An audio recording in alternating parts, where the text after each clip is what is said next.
Hi there, Sanjay Gangal from GIS Cafe. I'm here with Nate Soulje, Application Support Specialist at Elysium. Hello, Nate. Hello, how you doing, Sanjay? I'm doing great. Thank you so much for joining us, Nate. Can you briefly tell our audience what Elysium is all about? Certainly. So, Elysium, we've been in the software business now for a little over 35 years. We got our start in 3D CAD interoperability. And over the last decade or so, we really started to branch into the geospatial LiDAR space using our point cloud solution, InfiPoints.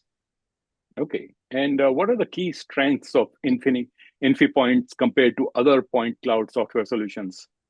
So one of the big strengths that we bring to the table is that in many use cases or in many software suites that are out there, what our customers come to us and they talk about the difficulty interoperating between different software solutions. Whereas with InfoPoints, we're able to consume the point cloud directly from a variety of scanners and produce a comprehensive workflow that can achieve multiple deliverables all within one piece of software.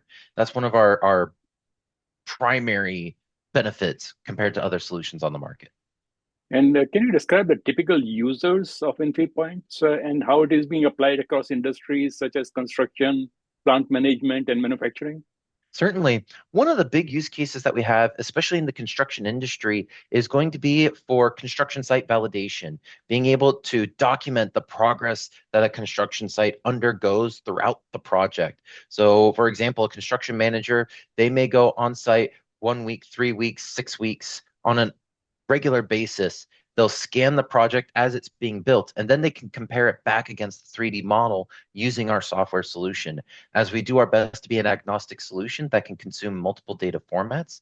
Beyond that, we also have uh, a presence in the shipbuilding industry for doing similar capabilities, validating your as built versus as designed, being able to go and do a comparison of your so to say in-service asset. So you can go out Hmm. there, for example, scan a vessel that's been potentially modified after it's been delivered to the asset manager. And now when you bring it back in for maintenance, we need to know what kind of changes have been made so that everything gets scheduled, all the parts are available, the service members are available in order to perform that action as efficiently as possible. Okay. Now, Elysium has a strong history of 3D shape processing technology and collaborations with major CAD vendors. How does this expertise position Elysium as an independent and innovative company in the industry? So, like I mentioned before, Elysium, we do our best to be an agnostic solution. So we partner with all of the major CAD vendors. We try to partner with a lot of the hardware vendors that are out in the LiDAR space, which gives our solutions the capability to ingest all those different formats and give you a single platform to not only interrogate that data set, be able to make it functional, but then produce a variety of deliverables. So using our point cloud solution as an example, using InfoPoints as an example, if I ingest the point cloud directly from the scanner, I can then turn that into a 3D model using InfoPoints. I have the ability to reverse engineer a 3D model out to BIM, out to CAD. Maybe I just need a really quick polygon representation. So all of that can be done using our InfoPoint solution for that level of interoperability. Okay. And one of the recent developments of Elysium is automatic Mhm. segmentation in point cloud processing. Can you explain how this feature enhances workflows and efficiency for users? Certainly, one of the struggles that users may have, or one of the more time-intensive processes that a user may encounter when using point cloud data is being able to break that down into usable pieces. So let's say, for example, I scan an office space. I may want to represent that office space using existing model data. Now, if I can break the point cloud down into individual pieces, such as a table, the chairs, a specific desk, maybe some storage cabinets, that can then be used to compare a model against just that segment of the point cloud data. And we can do that automatically. We have a tool that'll automatically segment into those pieces. Whereas the user struggle before would be a very interactive process, something that's very time intensive, where you have to go through, use a bounding box, make sure you get just the right fit, and be able to segment that segment that manually Now we give you that automatic solution to segment it into those pieces, which makes it much more functional and a much more rapid to produce asset. Okay. And looking ahead, Elysium is exploring cloud-based solutions with automatic processing. How do you see this shift impacting customers? I think a lot of our customers are really looking forward to that cloud-based operation so that they're not, so to say, tied to their own hardware investment, for example. Many of our consumers, they're looking for a way not just to potentially lighten the load of that upfront hardware investment, which cloud-based operations provide. They also give a way of collaborating on point cloud data in a way that's much more effective and efficient. Because if I can store my point cloud project in the cloud, I can then access that using a multitude of devices that may not have the hardware specifications to load it locally. So I think our customers will really find that valuable going forward as we continue to explore those possibilities. Elysium has been a leader in CAD interoperability and 3D data processing for over 40 years. What are some of the most exciting trends or challenges you foresee in the future of digital design and engineering?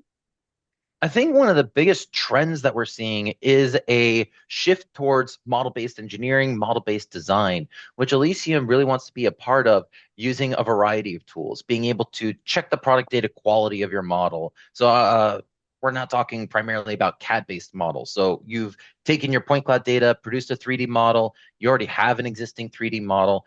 You're going to bring that into Elysium solutions. We have processes for checking product data quality to ensure that the geometry, the topology, maybe even PMI down the road, being able to validate and verify that the information is good and clean for maybe long-term archival storage, being able to deliver it to a project collaborator or a customer, then seeing that code down the road and get away from 2D drawings that for a long time have been that single source of truth, that final authored, so to say, asset was always in 2D. A lot of our customers are starting to explore getting away from that, making the 3D model that primary source of truth and that primary asset that is then controlled for the lifetime of their products. Okay. And Elysium is going to be at Geo Week next week. Oh, absolutely. We're going to have a booth set up at Geo Week. So we've got a couple of team members coming in. One of our team members is coming in from Chicago, Illinois, right outside of Chicago. And then we have a couple of our team members coming in from our global headquarters in Hamamatsu, Japan, that are involved in the development of InfiPoints. Some of our marketing strategies, as well as some of our sales strategies, are all going to be represented at Geo Week. Okay. And are you going to be there personally at Geo Week? Sadly, I won't be there myself. I'm actually looking forward to bringing in the newest member of my family here in the very near future. So this year, I'm kind of sitting out Geo Week, expecting that new member of the family, but I'll be supporting the team here from Southfield, Michigan. Well, congratulations and Thank you very best much. wishes for the new member that is coming aboard. Thank you. And Nate, what is the best way for our audience to find out more about Elysium on the internet? Absolutely. So we have a couple of YouTube videos out there introducing our different products, but the best way to find out more about Elysium, come check us out at our website. That's www.elysium-global.com. We have an overview of all of our different products. We have an overview of the different workflows that we try to engage with, and it's just a really good summation of what Elysium is all about. Okay. And Nate, is it okay if I ask you a couple of personal questions? Absolutely. Uh, what do you do for fun outside work, or what is your personal passion?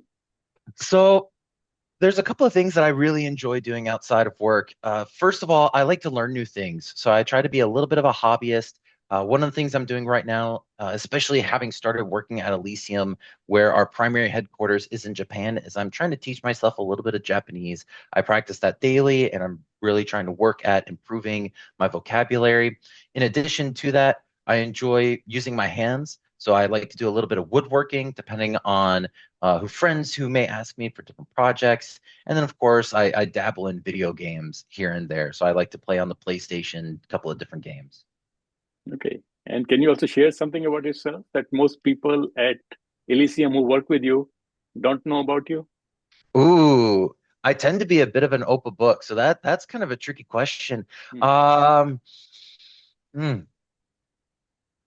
I don't know if it's something everybody wouldn't expect, so to say, but it's not something that I talk about very often. I really enjoy cooking. So I like to get into the kitchen. I tend to experiment with different things, and it's one of those hobbies that I do it a little bit more for myself and a little bit more for the family. I'm not necessarily always out there sharing it with everybody else. Beyond that, though, I can't really think of much that anybody at Elysium doesn't already know about me. Okay. And what is your go-to dish? Ooh, that's a good question. I recently made a ground turkey chili that was Mm. absolutely stunning.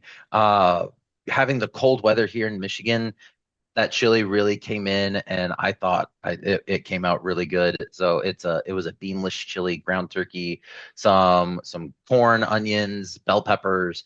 Really came out pretty tasty. Oh, I love chili. I'd love to try your chili. Oh, absolutely. Let me know when you're coming to Michigan. I'll make you some. Sure, sure, I'll do that. And a final question, Nate. Cats or dogs? I can't make that decision. I actually have a split household. I've got a couple of cats and a dog of my own at home, so I got to share the love with everybody. Okay, okay. How old are your cats and dogs? They range anywhere. Ooh, the youngest is about 6 years old. I think the oldest maybe just turned 10, maybe 12 is the oldest one. I would need to go back and double check. But right Okay, in that range. So I've got the whole gambit at home. okay. I love to see your cats and dogs. Um, well, thank you so much, Nate, for taking time to record this interview. Have a great day and stay safe. Thank you very much, Sanjay. I really appreciate the opportunity. Okay, this is Sanjay Gangal from GIS Cafe.